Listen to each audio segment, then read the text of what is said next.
So, with Briar being out there for people to experience, at least on PvE, all the opinions settled and people got to absorb it all. And for the most part, people found Briar to be a W in most regards. Despite the different expectations people had, Briar's character is good, her design is nice, her story is simple and to the point, though it could be broadened out a bit, and people even like her gameplay despite the fact that at times she feels clunky and her ultimate is what it is. But to be fair, Nar felt the same on release. However, there is one thing that rose to the surface a bit. It is nothing majorly big, but it is something noticeable. And that's the fact that she doesn't have a lot of voice interactions. So people immediately drew the line that Riot doesn't care anymore. Which is not the conclusion I would draw, because there is a lot more to this. If you go back and look at the length of all the voice lines, you'll see that a few years ago, champions had about 20 minutes of dialogue. And over the years, it was brought down to about 8 to 10 minutes. Of course, people brought this up because it was strange to see Riot making a step backwards. So, Riot gave us their reasoning. Now, if you snoop around the internet, you'll see people saying that Riot wants to cut back on how much the champions are talking in the game, which is followed by how nonsensical this is. Because in-game they still all talk just as much as they did before. Just now, with less dialogue, they repeat the same lines. But that is not actually what Riot's intentions were.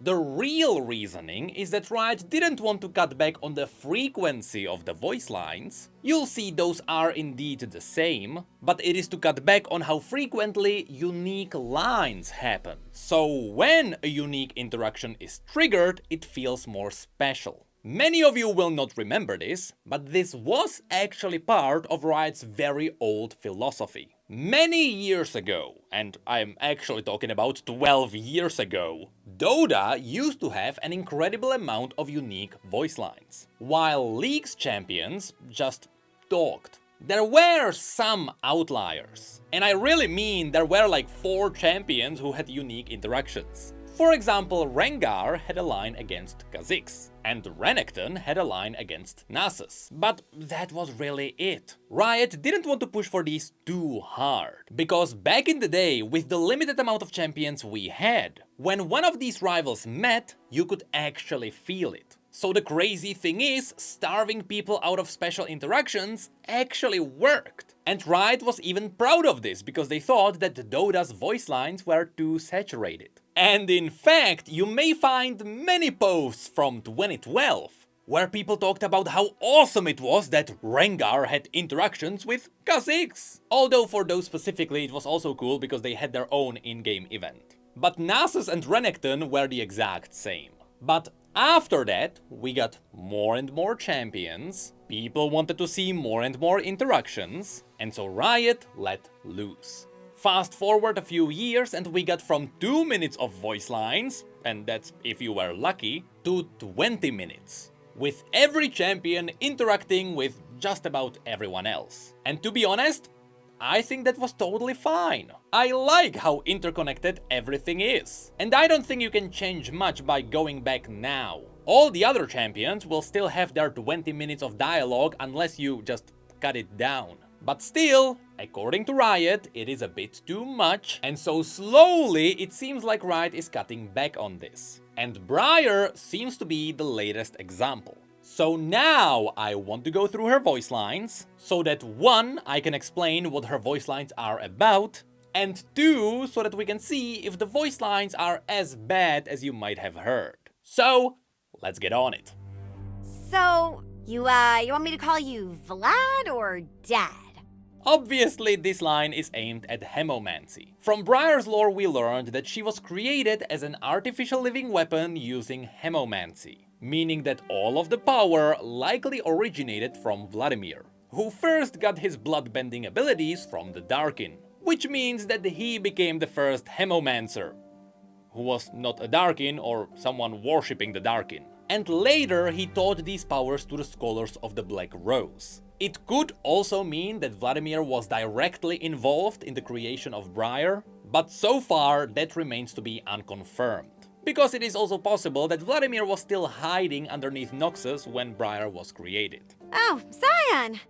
You escaped too? And you're here, with me. Of course, as we mentioned in the lore video, while Briar was imprisoned in Swain's jail, we learned that she was not there alone. Swain managed to capture other things related to dark magic, and one of those prisoners kept screaming about blood. So much so that Briar really thought it was starting to get annoying. And all of these voice lines about Scion are teasing that it was Scion who was locked there by Swain too. And as you'll see, there will be other voice lines that say the same. Talon! Is this a brand new super secret murder mission? Now, these voice lines with Talon are interesting because they are showing us what Briar has been doing outside of her prison. As far as we know, Briar is currently roaming around the streets of Noxus. Not the best place for a crazy living weapon, but it is what it is. Just remember, the capital city of Noxus is massive. So one crazy murderer running around is not gonna be anything special. Now, the cool thing about this one is that now we know that she likes Talon.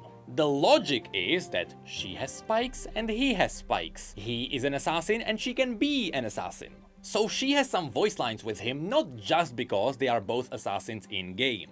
But it's also because they are both Noxians and to a certain degree, she does reflect in him. Now, how do I know this, despite the fact that this was not mentioned in her lore? Some of the devs gave us some breadcrumbs on Reddit, Twitter, all that kind of stuff. One that I can probably quote is August during one of his streams. With that said, even though at this point everyone hates the fact that sometimes we get more lore from unofficial posts than just the stories themselves, it also seems like the lore department is not in their best shape right now. So these devs like August are actually carrying the lore community right now.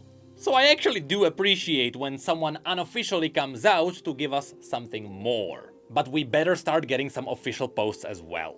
Hey, Talon, what's the point of sneaking up on your target if they're gonna die either way? I also love how Briar is actively trying to learn from Talon.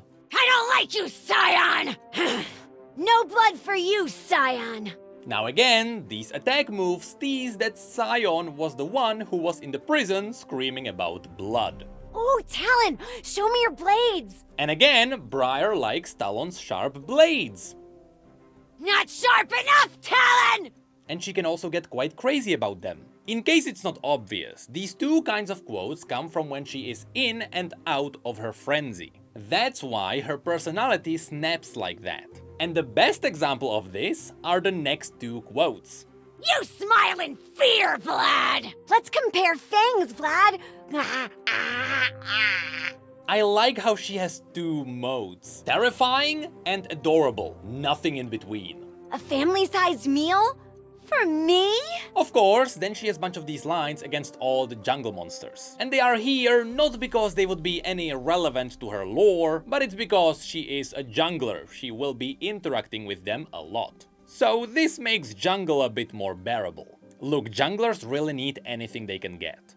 Last time I licked a gromp, I sneezed for days. I actually don't know what this one is about. Is that a joke about drugs or something? I know licking toads was a joke used in 90s cartoons. Is that what this one is about? Harold, huh? That a title or a name? So, this one is clever. On one side, this is a joke about the fact that we don't know what Harold's name is. Unless you count Shelly, I guess. But she might be asking about the name or the title for a different reason. Because next, when we get to Nasher... Wait, you're a baron? Here you can see that she's also confused whether that is an actual baron. And that's because a lot of Noxus is about nobility and titles. They hold a lot of value there. More importantly, Noxus has some very close relationships with some of the barons of Zaun. So it is possible that Briar knows about barons in general from all the talks she heard from her prison. And that's why she could be confused about this. It is just a theory, but this could be a very cool Easter egg. Oh no, Scion's dead? I am so sad. I'm lying. Boring Scion tastes like leather! Again, Scion doesn't have it easy with her. And again, she suffered a lot of sleepless nights because of him. That's if she sleeps. Does Briar sleep?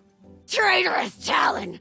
You chose this! Now, this one is scary. Again, there is no official info on Briar and Talon, but calling him a traitor could have some hidden meanings. Personally, I believe that this is exclusive to the in-game scenario where Briar and Talon are enemies on the Summoner's Rift. But who knows, the Karina comic actually moved Talon's story forward. And in the eyes of the current Noxian leadership, he would indeed be a traitor.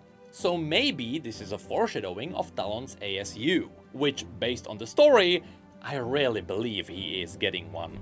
Aw, Talon. I'll save your blood so they can do the hemomancy thing. Also, this line is just cool. She likes Talon and she wants to resurrect him. You've become lazy, Vlad! Now, in this line, she could be teasing the fact that Vladimir is not doing a lot of the hemomancy himself. Now he got a lot of people doing all the dirty work for him. Ugh, that's what you use blood for? And, I'm not entirely sure what she's referencing here, and I'm not sure I want to know. I assume it could be the fact that when Vladimir dies, he turns into a pool of blood. How the blood is mine! Also, I'm not gonna lie, the pentakill scream is so good. You're nervous. Is it the pillory? I can take it off. And also, I don't want to be stopping at literally every line, but at times, whoever wrote these lines is getting clever. Like, this line alone sells her character so well. Also, you don't want her to take it off. See these wax seals on my belt? Yeah, I earned all of them. That's right, in case you didn't notice, she does have some wax seals on her. I assume all of those are tied to rituals, because as she was going crazy, they wanted to suppress her powers more and more, and that's why she earned more seals. And it is totally not a reference to Warhammer. Blood! Blood. Now after this, she has a lot of unique quotes when she's just killing enemies. We can safely skip these, but just know that there is a lot of them. And then she gets one of these. Finally. I needed a break from the city. Don't care where I'm going, as long as I'm moving. That's an obvious reference to how she escaped her prison and how she started roaming around Noxus. Remember, you can choose. Don't need to cut loose right away. You can choose. And then there is this awesome line that is all about showing us her mental state. She is trying to keep her primal urges in check, which is what her character is all about. Let's see. Today I'm going to climb a tree, learn the Noxian anthem, kill my enemies, and make a baby laugh. Which is followed by this one, where she shows us how she is trying to fit in with the Noxian citizens. This is something really cool, which you can't really pick from her normal story. What were the principles of strength again? Look the enemy in the eyes, hit them before they hit you, and be the last one standing? Okay, this one is pretty funny. The principles of strength are the core truths that all Noxians live by. They are tied to the Triforix, or in other words, the leadership of Noxus, with the three leaders being Swain, Darius, and the Faceless, who is very likely LeBlanc. And they represent vision, might, and guile. Of course, Briar doesn't remember that they represent these three cores. So instead of vision, she mentioned looking enemies in the eyes. For strength, it is hitting them before they hit you, and for guile, it is to be the last one standing. Noxus doesn't care if you're different, just that you're strong. And I'm strong. Real strong. This is indeed what Noxus is all about. They don't care who you are, what race you are, or where you are from. All they care is how strong you are. Books are magical. All I have to do is look at a bunch of squiggly lines and I become more powerful, without any killing at all. Magic. Well, now I'm wondering, how many books did she read in prison? Today's mystery. Handshakes. Why? Are they testing strength or maybe marking each other's scents? Again, Briar is young, she doesn't have a lot of experience with humans, so it is funny to see her try to figure out the basics of society. Sustenance. After this, we get a lot of shouting and screaming when she's using her abilities and her ultimate. Aw, my hair's fading already? And I'm fresh out of blood! She has a reference to the fact that her hair changes when she goes into frenzy. Now that I think about it, fighters are honest, but it's the liars who start wars. And she also gets very real for a moment. Like, very real. I don't think she's just talking about Borem Darkwill, but that is it. So, let's talk about what the issues seem to be. The number one reason is that she doesn't seem to have enough unique interactions. On this one, that is absolutely true. She only has lines with Sion, who is relevant to her lore, Vladimir, who is also highly relevant, and Talon, who is a bit of a wild card because he didn't even appear in her story. And they totally left out champions like Swain, who is the one who imprisoned her, and LeBlanc, whom she definitely had to at least hear about during her first missions. So it is true that Riot could go a bit more wild. And no, I don't think they did this because they are saving money. That's another thing people thought. Since the voice actors are already in their studio, giving them a few extra lines is not gonna do much. So this had to be a decision made on purpose to make the interactions feel more special, though I'm not sure if that's going to work. On the other hand, despite the lack of special interactions, I don't think the lines cut back on explaining her character. One thing I absolutely love about League's voice lines is that you can learn a champion's lore only through their voice lines. Some champions are better at this than others, but for most of them this is true. And Briar absolutely falls in line here. So are the voice lines as bad as you might have heard? No, they are fine. But a bit more spice would have definitely made them better. However, there is a strange catch. You see, sometimes Briar has different voice lines whether she is in or out of her frenzy. So if we assume that her voice lines are roughly cut in half, doesn't that mean that at any given moment she only has 4 minutes of active voice lines? Oh, that brings me back.